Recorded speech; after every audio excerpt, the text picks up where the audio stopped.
नमस्कार दोस्तों, आज का वीडियो बहुत ही मार्मिक होने वाला है। कृपया वीडियो को पूरा देखें। द्रोणाचार्य ने द्रौपदी को कौन सा सत्य बताया? महाभारत केवल युद्ध ही की कथा ही नहीं बल्कि सत्य और धर्म गहराइयों को उजागर करने वाली महान गाथा है। इस महाकाव्य के हर पात्र का जीवन किसी न किसी शिक्षा का संदेश देता है। द्रोणाचार्य जो कौरवों और पांडवों के गुरु थे, युद्ध भूमि में अक्सर मौन रहते थे, किंतु जब उन्होंने द्रौपदी से संवाद किया तो उन्होंने एक ऐसा गूढ़ सत्य प्रकट किया जो उनके अपने जीवन का भी सार था। द्रौपदी ने अपने जीवन में असंख्य अपमान सहन किए। हस्तिनापुर की सभा में जब उनका चीरहरण हुआ तब उसने अधिक पीड़ा उसे इस बात की हुई कि धर्म और न्याय के रक्षक माने जाने वाले महापुरुष मौन खड़े थे। भीष्म, द्रोण, कृपाचार्य जैसे महान उस अन्याय को रोक न सके। यही प्रश्न उसने द्रोणाचार्य से भी किया। गुरुवर, जब मेरे साथ अन्याय हुआ तो आप जैसे धर्मगुरु मौन क्यों रहे? क्या यही धर्म है कि सत्य को दबने हुए देखा जाए? द्रोणाचार्य ने द्रौपदी की आंखों में देखकर धीमे स्वर में कहा, पुत्री, तुमने जो प्रश्न उठाया है वह केवल तुम्हारा ही नहीं बल्कि समस्त मानवता का प्रश्न है। सत्य यह है कि मैंने धर्म को देखा, अन्याय को पहचाना, किंतु राज दरबार की बंधनों में बंधा हुआ मैं बोल न सका। मेरा यह सबसे बड़ा अपराध था। दोस्तों, वीडियो में आगे बढ़ने से पहले हमारे चैनल को लाइक सब्सक्राइब जरूर करें। सभाओं में बैठे महापुरुष अक्सर राजधर्म, कुल धर्म और स्वधर्म के जाल में उलझ जाते हैं, किंतु असली धर्म केवल एक है, न्याय और सत्य का समर्थन करना। उस समय में राजनिष्ठा और गुरु कर्तव्य इतना बंधा था कि अन्याय के विरुद्ध मुखर न हो सका। यही वह सत्य है जो मुझे जीवन भर सालता रहा। द्रोणाचार्य ने यह भी स्वीकार किया कि उन्होंने अर्जुन और पांडवों को सदैव धर्म मार्ग पर चलने की शिक्षा दी, परंतु स्वयं उसी धर्म का पालन करने से चूक गए।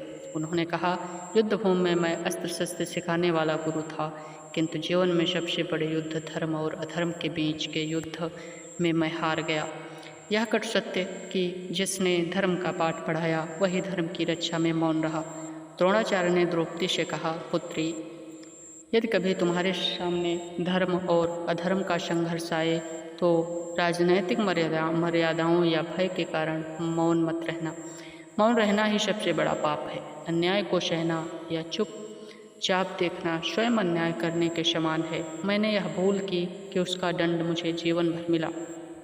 उन्होंने यह भी स्पष्ट किया कि महाभारत का युद्ध केवल सिंहासन के लिए नहीं था बल्कि असत्य और असत्य का संघर्ष था।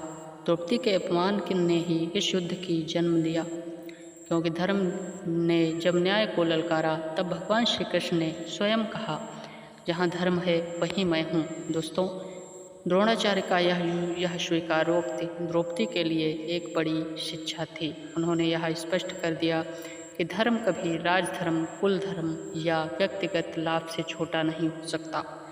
द्रोणाचार्य ने स्वयं यह स्वीकार किया कि उन्होंने धर्म की रक्षा न करके सबसे बड़ा अपराध किया। इस प्रकार द्रोणाचार्य ने द्रौपदी को जो सत्य बताया वह यही था, धर्म केवल एक है, न्याय और सत्य का साथ देना। अन्याय देखकर मौन रहना स्वयं पाप करने के समान है। या गुरु विद्वान की सबसे बड़ी जिम्मेदारी धर्म की रक्षा करना है, न कि सत्ता के दबाव में आकर चुप रहना। दोस्तों, यह सत्य आज भी उतना ही प्रासंगिक है जितना महाभारत के समय था। आज जब मैं अन्याय हो तब मौन रहना सबसे बड़ा अपराध है। द्रोणाचार्य का यह स्वीकार मानवता के लिए चेतावनी है कि सत्य का साथ न देने वाला चाहे कितना भी बड़ा विद्वान या गुरु क्यों न हो, अंततः अपराधी ही कहलाता है। दोस्तों, आज का वीडियो इतना ही। मिलते हैं आपको अगले वीडियो में। तब तक के लिए हमारे चैनल को लाइक सब्सक्राइब जरूर करें।